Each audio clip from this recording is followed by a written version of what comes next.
Welcome to the deep dive. This is where we take, complex financial documents, the official earnings, the analyst reports you send us, and we really try to turn them into actionable knowledge. Exactly.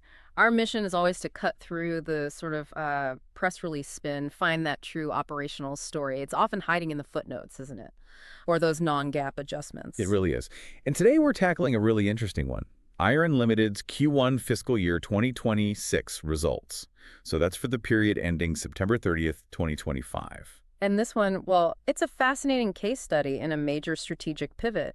You've got a company known primarily for Bitcoin mining, Right, the legacy business. making this huge, like, multi-billion-dollar push into AI cloud services, a total transformation attempt. Yeah, it's a massive shift, and that makes it perfect for our structured approach, wouldn't you say? Absolutely, because when a company shifts strategy that fast, those headline numbers, they can be incredibly misleading. You have to blend IREN's own data, the revenue, costs, balance sheet, with that external market context. You mean like the analyst consensus Yeah, estimates? precisely. To see if they just, hit a number or if there's real sustainable momentum underneath. Is the foundation solid? Right. Because the gap between, let's say, a clever accounting quarter and a genuinely strong operational quarter can be huge. And that's what we're here to unpack for you. Mm-hmm. So our roadmap today follows our standard five-part framework. We'll start with that surface-level scorecard, the headlines. Yep, the at-a-glance view. Then we're going to drill down hard into the engine of profitability. Because, frankly, there's a major disconnect there we need to talk about. A big one. After that, we'll look at the business segments, assess their financial muscle. Can they actually afford this pivot?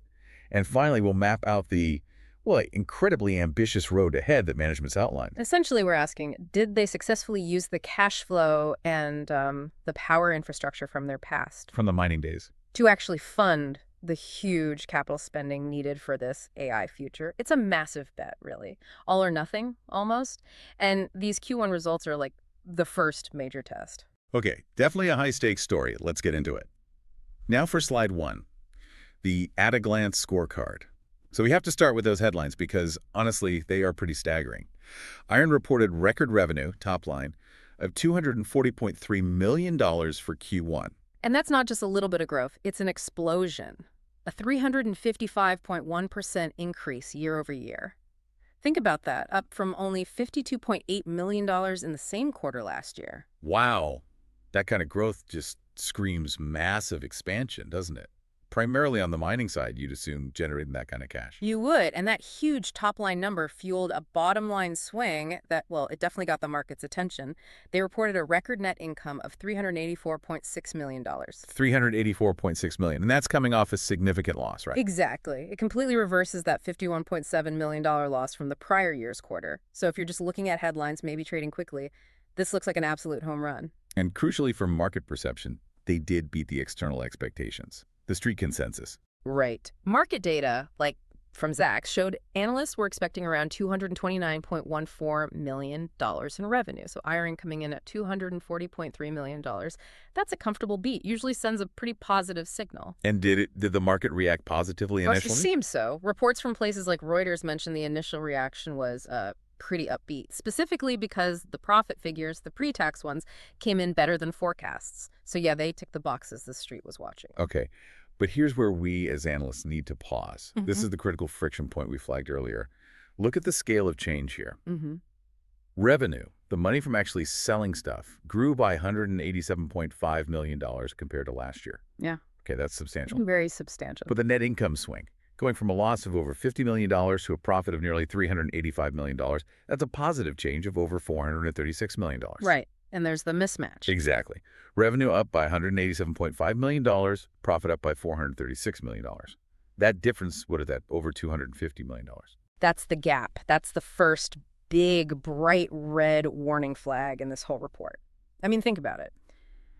No core business scales profit growth at, more than double the rate of revenue growth. Not unless something really unusual, often non-operational, is going on. Something's inflating that profit figure disproportionately. Precisely. If your profit improvement massively outruns your revenue improvement like that, you just know the record profit wasn't primarily driven by, selling Bitcoin mining capacity or AI services. It had to come from somewhere else. And the press release did give the answer, didn't it? Though you had to dig for it. You did. It was Buried down in the footnotes, which is why you always read the footnotes, that $384.6 million net income figure, it had an asterisk. Dreaded asterisk. And the footnote explained it. It said the profit, and I'm paraphrasing slightly, includes unrealized gains, primarily on prepaid forwards and capped calls in connection with convertible notes. Okay, so complex financial instruments. Derivatives tied to their financing, not their operations. Exactly. That one little sentence tells you almost everything.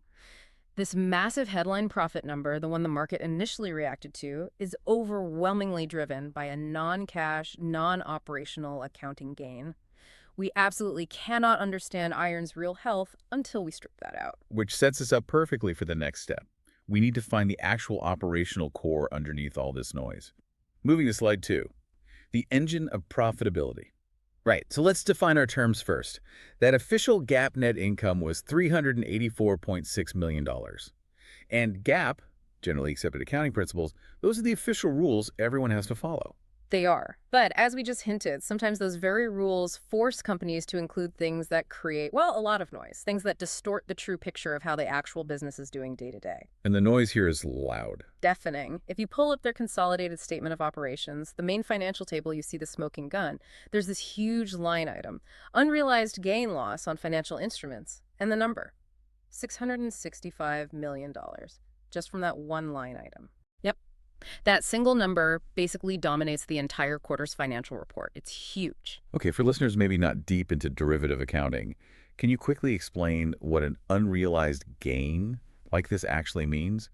Why do they have to book a profit on paper that isn't, actual cash? Sure. So this specific gain likely comes from how they have to value certain liabilities they have, probably related to those convertible notes they issued.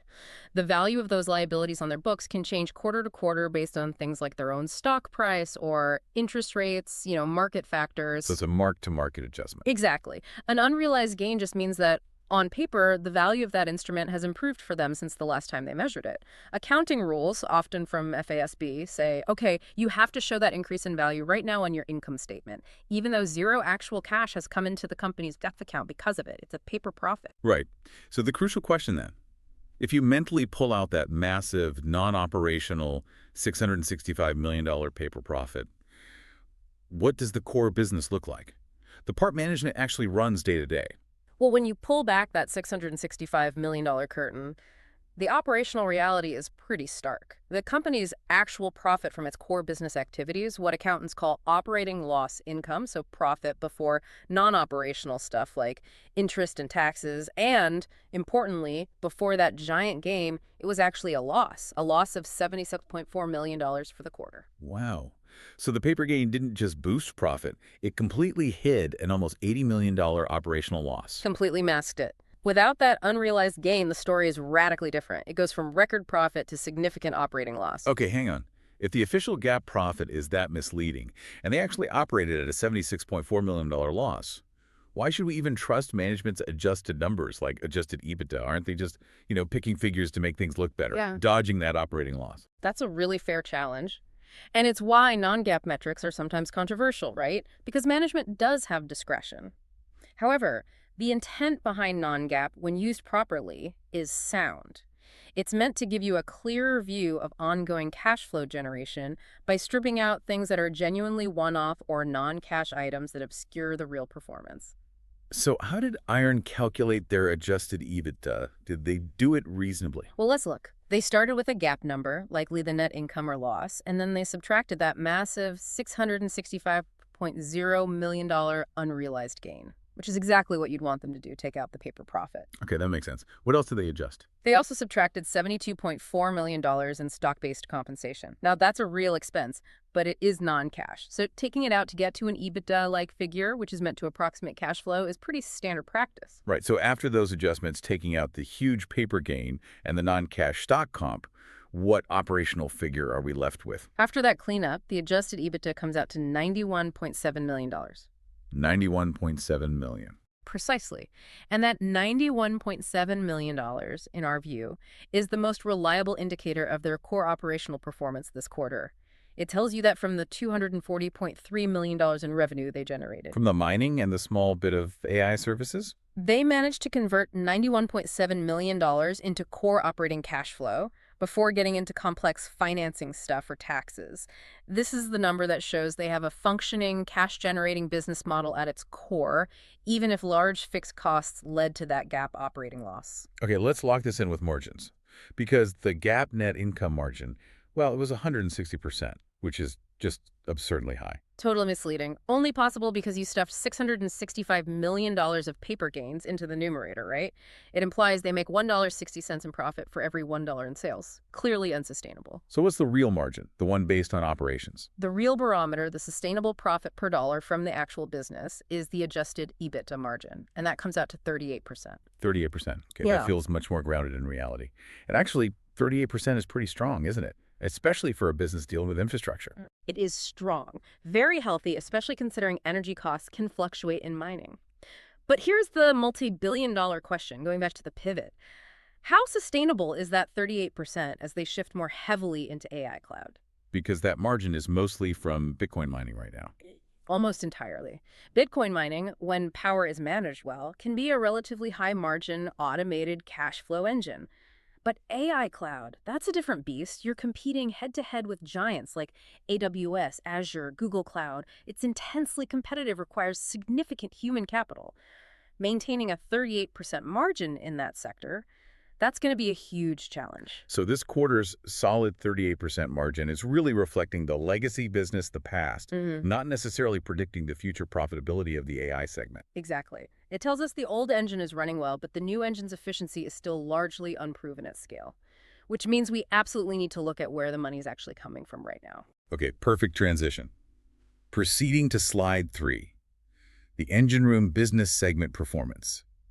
So we know the top line was $240.3 million, and the core operational profit, adjusted EBITDA, was $91.7 million. Now let's break down that revenue, because this segment split really tells the story of the pivot in stark terms. Yeah, the breakdown is, well, it's a picture of contradiction, really. Let's start with segment 1, Bitcoin mining, the legacy business. How much did that bring in? That pulled in $232.9 million in Q1. $232.9 million, so almost all of it. What percentage is that? That's nearly 97% of the total revenue for the quarter. This is clearly the financial engine funding everything else right now. The whole transformation rests on this segment continuing to perform. And it's responsible for basically all that healthy 38% operating margin we just talked about. Overwhelmingly, yes. But here's the twist. If you read the narrative in the press release, how management talks about it, they almost treat this 97% segment like it's, well, disposable, or at least transformable. How so? What are they saying? Well, they have this project updates section, and it explicitly mentions the transition of data centers from ASICs to GPUs ongoing at their sites in British Columbia. Okay, let's unpack that. ASICs are the specialized chips just for Bitcoin mining, right? Very efficient for that one task. Exactly. And GPUs, graphics processing units, those are the workhorses needed for AI computation. Much more general purpose and in incredibly high demand. So they're literally ripping out the hardware that makes 97% of their money. And replacing it with the hardware needed for the future AI business. It's a direct cannibalization. Financially, maybe it makes sense to liquidate the old assets to fund the new ones. But operationally, It sounds incredibly disruptive yeah, and expensive. it is. Ripping out thousands of specialized ASICs and installing, wiring, and cooling thousands of high-end, probably liquid-cooled GPUs. That involves significant downtime, specialized technical skills, and just a massive capital cost per unit. They are deliberately shrinking their current cash cow to build the new one. It's a bold move. Extremely bold. Which brings us to the other side of the coin. Segment 2, the AI cloud services, the future. How much revenue did that bring in? Okay, brace yourself. The AI Cloud Services segment revenue was $7.3 million. $7.3 million, compared to $233 million from mining. Yeah, roughly 3% of total revenue. Numerically, right now, it's almost insignificant. A rounding error, practically. But if you just read the management commentary, the press release narrative, It's almost all they talk about. The focus, the energy, the sheer column inches dedicated to this tiny $7.3 million segment compared to the giant $233 million segment, it tells you everything about their strategic direction. The future is all that matters in their narrative. okay, but is there anything concrete backing up this intense focus on the 3% segment, or is it just aspirational talk? No, they're providing some validation. It's not just hope. That $7.3 million, while small, is supported by actual secured multi-year contracts. They name clients like Together AI, FluidStack, Fireworks AI. So real players in the AI space are signing up. That proves the infrastructure model works, at least on a small scale. It does. It shows they can build it and attract customers. But the real game changer, the thing that underpins this entire pivot and makes the market take notice, that's the Microsoft deal. Right, the $9.7 billion contract with Microsoft. Let's talk about the scale of that. It's hard to overstate. $9.7 billion. That single contract is, what, nearly 40 times IREN's current total annualized revenue run rate? It's monumental. It fundamentally changes their business profile. Completely. It shifts their center of gravity. It's not just validation. It provides this huge, decade-long revenue foundation from arguably the biggest name in tech. It transforms them, potentially, from a volatile crypto miner into a critical infrastructure provider for a hyperscaler. That's the bet. So slide 3 really lays it bare. 97% of the money comes from the past, Bitcoin, but 100% of the strategic focus is on the future, AI, anchored by that massive Microsoft deal. Couldn't have said it better myself. Which leads us straight to the next crucial question. Do they actually have the financial firepower, the cash, to pull off this incredibly expensive transition? Next up is slide 4, financial strength and shareholder rewards. All right, a pivot this big needs fuel, lots of it. We need to look at their balance sheet, the snapshot of assets and liabilities, to see if they have that war chest needed for this AI build-out. Okay, so looking at the balance sheet as of September 30th, 2025, the end of the quarter, the foundation looked pretty solid. They reported cash and cash equivalents of $1,032.3 million. So just over $1 billion in cash. That's a decent starting point. It is. Gives them immediate breathing room capacity for the first wave of spending. But interestingly, they didn't just sit on that billion. They acted very aggressively right after the quarter ended to get even more cash. Oh, really? What do they do? They executed a pretty significant financing deal. On October 14th, just 2 weeks after the quarter closed, they issued $1.0 billion in zero-coupon convertible notes. Zero coupon converts. So they get $1 billion in cash now, but don't have to pay cash interest. The cost is potential dilution down the road if the notes convert to stock. Exactly. It's a very common tool for growth companies like this. Secure massive cash reserves upfront without burdening your current cash flow with interest payments. Get the money now, deal with dilution later, hopefully when the stock price is much higher because the strategy worked. So that billion plus the billion they already had, where did that leave their cash position? Well, they gave an unaudited update. As of October 31st, 2025, so just after that note issuance, their cash balance had swelled to approximately $1.8 billion. $1.8 billion in cash. That sounds like a very comfortable cushion. It does sound like a lot, but you have to view this $1.8 billion not as like rainy day money. It's absolutely a dedicated war chest for execution. For the capex, the capital expenditures. Precisely. This AI pivot requires monumental near-term capex. Think about the plan. They need to acquire 140,000 high-performance GPUs. 140,000. And these aren't cheap chips, especially the high-end ones Microsoft would demand. Not at all. Depending on the model, high-end GPUs can cost $30,000, maybe even more, a piece. Do the math. You're potentially looking at billions just for the hardware. Billions just for GPUs, and that doesn't even include building the data centers. Exactly. These things need specialized facilities, particularly with advanced liquid cooling systems to handle the heat. That's another massive construction cost. So that $1.8 billion. It suddenly sounds less like a cushion and more like the necessary runway just to get the next phase built, maybe covering the next 12, 18 months of intense spending. That's likely how management sees it. In this AI infrastructure race, speed is everything. If you don't have the cash ready to place the order for GPUs the moment they're available, or to break ground on the data center immediately, you fall behind. They're prioritizing having the cash on hand to execute without delay. Okay, makes sense. But raising $1 billion in debt, does that put them in a risky position? Let's check their leverage. What's the debt-to-equity ratio look like? Good question. Looking at the September 30th balance sheet, total liabilities were about $1,391 million, and total equity was strong at $2,876 million. Okay, so liabilities over equity, doing the math, that comes out to roughly 0.48 to 1. 0.48 to 1. That's actually really low, isn't it? Especially for a company funding such a massive expansion.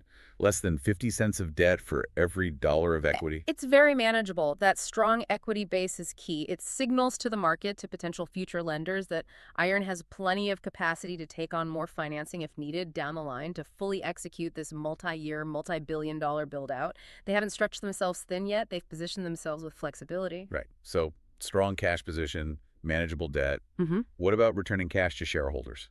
Dividends, buybacks, is any of that happening? Absolutely not. The report is very explicit. Dividend policy. They don't currently pay cash dividends and probably won't in the foreseeable future. And share buybacks? No mention of any share repurchase program either. Which, again, sounds counterintuitive if you just saw that huge GAAP net income number, right? Mm. Some might expect a payout. They might. But for a company in this kind of high growth, high investment pivot phase, returning cash would make zero strategic sense. It would actually be counterproductive. Because every single dollar needs to go into the transformation. Every dollar. That $91.7 million in actual operational cash flow, adjusted EBITDA, plus the $1.0 billion they just raised, it needs to be immediately plowed back into buying those GPUs, pouring concrete for data centers. Giving money back to shareholders now would directly slow down the execution of the Microsoft deal and their whole AI land grab strategy. So the message to shareholders is clear. This is a growth story, pure and simple.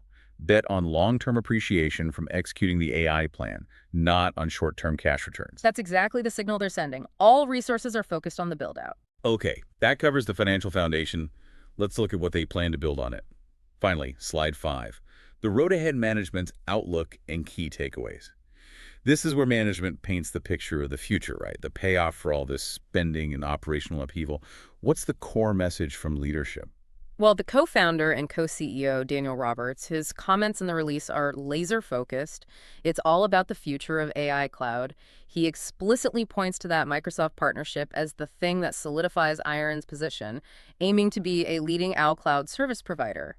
No ambiguity there. And they're putting some pretty specific and, frankly, enormous targets out there to back that up, aren't they? They are. The targets are not just aggressive. They're, transformative compared to where they are today. They're aiming for hyperscaler level revenues almost overnight, relatively speaking. Okay, let's quantify that ambition. We know the Microsoft deal is $9.7 billion total value. How does management see that translating into ongoing revenue? They provided a key metric, annualized run rate revenue, or ARR. They expect that single Microsoft contract to eventually contribute $1.9 billion in ARR. $1.9 billion a year just from Microsoft. That's staggering compared to their current total revenue. It is, and having that anchor allows them to set even broader targets. They laid out 2 crucial milestones for their overall AI cloud business. What are they? Near term, they're targeting getting over $500 million in total AI cloud ARR by the end of Q1 2026. So within roughly 6 months of this report. From $7.3 million now to over $500 million ARR in about 6 months. That requires incredibly rapid deployment and customer onboarding. Extremely rapid. And then the longer-term target, the really big one, hinges on getting all those GPUs deployed. They're aiming for $3.4 billion in total AI cloud ARR by the end of calendar year 2026. $3.4 billion ARR by end of 2026. And that's tied directly to hitting that 140,000 GPU number. Directly. That's the capacity they believe they need to generate that level of revenue run rate. It's a massive scaling effort. But here's something really interesting you pointed out earlier. How does that 140,000 GPU build-out relate to their total power capacity, the legacy asset from mining? Ah, yes. This is potentially the hidden gem in the report, the long-term strategic advantage. Management specifically noted that this huge 140,000 GPU expansion, it only uses about 16% of their total 3-gigawatt grid-connected power portfolio. Only 16%? Yeah. Think about what that means. They're building this $3.4 billion ARR business using less than a fifth of the power capacity they've already secured access to. So they're effectively telling the market, look, we have the power infrastructure already locked down for potentially 5 or 6 times more expansion beyond even these huge 2026 targets. That's the implication. They have a vast, long runway for future scaling already built into their asset base. And in the AI data center world, securing large amounts of reliable grid power is often the biggest bottleneck, the hardest part. It's the ultimate competitive moat, potentially. They use the Bitcoin mining phase to secure the land and, more importantly, the power contracts. And now they're pivoting that core infrastructure asset towards the AI gold rush. It's a fascinating strategic reuse of assets. Okay, so let's bring it all together. We've gone through the 5 slides. What are the absolute key takeaways you, the listener, should walk away with from this deep dive into IREN's quarter? All right, let's boil it down. Takeaway number 1. That headline beat. It was mostly an accounting story, not an operational one. Yes, revenue beat estimates, but the record $384.6 million GAAP profit was overwhelmingly driven by $665 million in non-cash paper gains. Right. The real operational pulse is that $91.7 million in adjusted EBITDA. Always look past the GAAP headline in cases like this. Always. Takeaway 2. This is a full-blown, no-holds-barred strategic pivot to AI. The Bitcoin mining operation, while still generating 97% of the revenue and funding everything, is now officially the legacy asset. It's the fuel source for the high-stakes gamble on the 3% AI growth engine. Got it. Legacy funds the future. What's takeaway 3? Takeaway 3. The Microsoft deal is everything. That $9.7 billion contract isn't just revenue, it's validation. It anchors the entire strategy, fundamentally changes their risk profile, and gives them a clear multi-billion-dollar roadmap into the heart of the AI infrastructure market. It makes the whole pivot credible. Okay, crucial validation. And the final takeaway. And takeaway 4. Their balance sheet is now a fortress built for war. They've aggressively snacked up a $1.8 billion cash war chest. This isn't for safety. It's specifically earmarked to execute the incredibly capital-intensive rapid deployment of those 140,000 GPUs and the associated data centers needed to hit those massive 2026 AI revenue targets. They're armed for the build-out. So putting it all together, the Q1 results tell a story not just about the past quarter, but about aggressively securing the future. Leveraging old assets power, cash flow to fund a multi-billion-dollar corporate reinvention, moving from volatile mining to potentially critical AI infrastructure. It really is a story of transformation. And maybe a final thought for you, the listener, to ponder. Think about that journey. From posting an underlying operational loss before the paper gains to simultaneously securing multi-billion-dollar deals and raising billions in capital. It just highlights the incredibly high stakes, maybe even bet the company nature of these big strategic pivots in tech right now. What part of this radical transformation stands out most to you? That is a perfect question to reflect on. A fascinating story unfolding. Thank you for joining us for this deep dive into IREN Limited's Q1 fiscal 2026 results. Now, the important reminders. This report is for informational purposes only. It absolutely does not constitute financial, investment, legal, or tax advice. The information we've discussed is not a recommendation or solicitation to buy, sell, or hold any securities. That's right. All investment decisions need to be based on your own thorough research and ideally in consultation with a qualified financial professional who understands your specific situation. And while we strive for accuracy, we can't guarantee everything here is perfect. Remember, this analysis was generated by an artificial intelligence model, integrating data directly from IREN's official earnings release with publicly available market data. So please independently verify any information, especially financial data and calculations, before you make any decisions based on what you've heard today. Do your own homework. Like and subscribe to stockanalytics.ai. YouTube channel, members get access to our library of S&P 500 stocks and NASDAQ 100 library we are building out, and also get priority requests for company deep dives.